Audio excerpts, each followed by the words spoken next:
Si tu passes un examen cette année, ce message est pour toi. Tu as bien commencé l'année, avec la joie au cœur et le sourire sur les lèvres. Tu étais content de retrouver certains de tes camarades, de retrouver le chemin de l'école et de te dire que cette année, enfin, tu vas passer un examen. Entrée en 6e, BFM, baccalauréat ou tout autre examen de passage. Tu fais partie de ces milliers d'élèves qui vont franchir une étape importante de leur vie cette année. Malgré la situation de pandémie qui s'est présentée, malgré le couvre-feu, l'état d'urgence, l'arrêt des cours, la peur, le nombre de morts et de contaminations qui augmentent sans cesse, tu gardes la tête levée et les yeux rivés vers ton objectif principal, réussir cet examen et faire la fierté de tes parents. Peu importe à quel point c'est dur, peu importe si c'est ta deuxième, troisième, quatrième ou première fois de passer cet examen, dis-toi que cette fois-ci, c'est la bonne. C'est vrai qu'il y a le stress, c'est vrai qu'il y a la peur, c'est vrai qu'il y a le doute.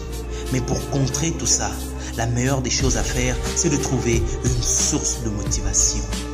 Et la meilleure source de motivation se trouve dans les yeux de tes parents, ton papa et ta maman. Regarde-les bien. Ce sont ceux-là même qui prient pour toi nuit et jour. Ceux-là même qui se donnent à fond pour t'assurer le nécessaire afin que tu puisses réussir. Et même si que tu n'as pas la chance de vivre avec tes parents pour une raison ou pour une autre, au moins pense à ceux qui croient en toi, ceux qui te soutiennent dans ta vie en général. Et surtout, dis-toi que tes parents, peu importe où ils sont, ils veillent sur toi et ils espèrent aussi que tu feras leur fierté en réussissant cet examen. Tu es à quelques jours, quelques semaines de ta victoire, alors fonce, oublie les difficultés, deviens sourd face à tout ce qui te décourage, tout ce qui te fait croire que tu ne peux pas y arriver. Si quelqu'un doute de tes capacités, ce n'est pas grave, laisse cette personne dans son doute et fais ce que tu as à faire. Mais si toi-même, tu doutes de tes capacités, alors mets fin à ces pensées négatives, sinon elles risquent de devenir ta réalité. Suis-moi et visualise, vois ce que tu veux, à savoir ta réussite, plutôt que ce que tu ne veux pas, plutôt que ce dont tu as peur, à savoir l'échec. Ferme les yeux un instant si tu le peux et imagine-toi, après avoir composé toutes les épreuves de ton examen, quelques jours après, disons le jour de la proclamation des résultats, imagine-toi, vois-toi clairement, avec même la couleur des vêtements que tu vas porter. Regarde, vois-toi maintenant, comment tu seras heureux, comment tu seras content lorsqu'on t'annoncera que tu as réussi, lorsque tu entendras ou que tu verras ton nom, lorsque tes amis vont t'appeler pour t'annoncer la bonne nouvelle. Garde les yeux fermés et ressens déjà par anticipation toute cette joie qui va déborder de ton cœur. Imagine déjà le visage de tes parents, leurs cris de joie, comment ils seront fiers de toi et qu'ils feront de toi le roi ou la reine de la maison pendant un moment. Pour certains, d'ailleurs, ils seront les premiers de leur famille à réussir cet examen. Et pour d'autres, ils vont simplement perpétuer la tradition de réussite dans laquelle leur famille baigne déjà. En tout cas, toi, tu feras partie de l'une ou l'autre des catégories. Ressens cette joie-là et prends en même temps conscience que cette joie que tu ressentiras le jour de la proclamation des résultats ne sera qu'une conséquence, qu'un résultat du travail que tu devras accomplir pour y arriver.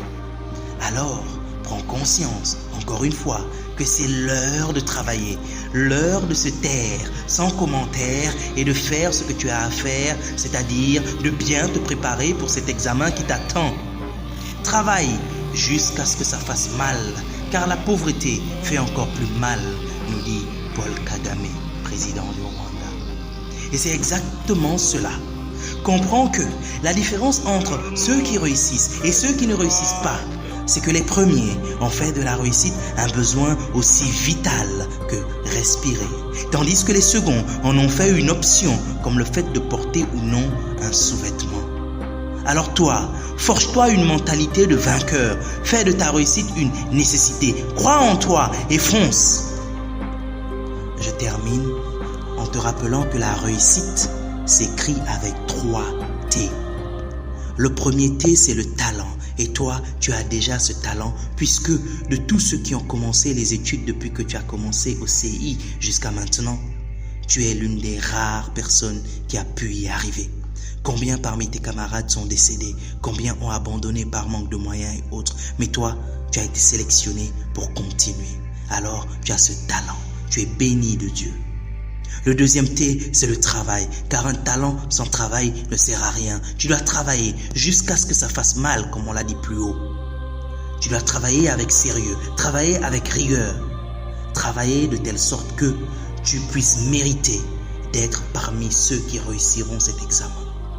Et enfin, le troisième T, c'est la gestion du temps. Tu dois pouvoir avoir un emploi du temps strict, durant lequel tu dois te conformer.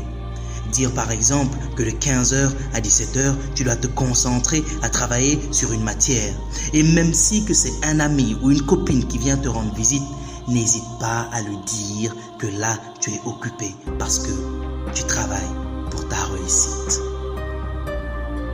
Crois en toi. Parce que moi, sans te connaître, je crois déjà en toi. Je sais que si tu as écouté ce vocal jusqu'à la fin, c'est parce que tu fais partie de ceux-là qui ont fait de la réussite une nécessité. Alors, lève-toi et réussis. Centre de leadership pour étudiants et start-up. 78 151 10 76.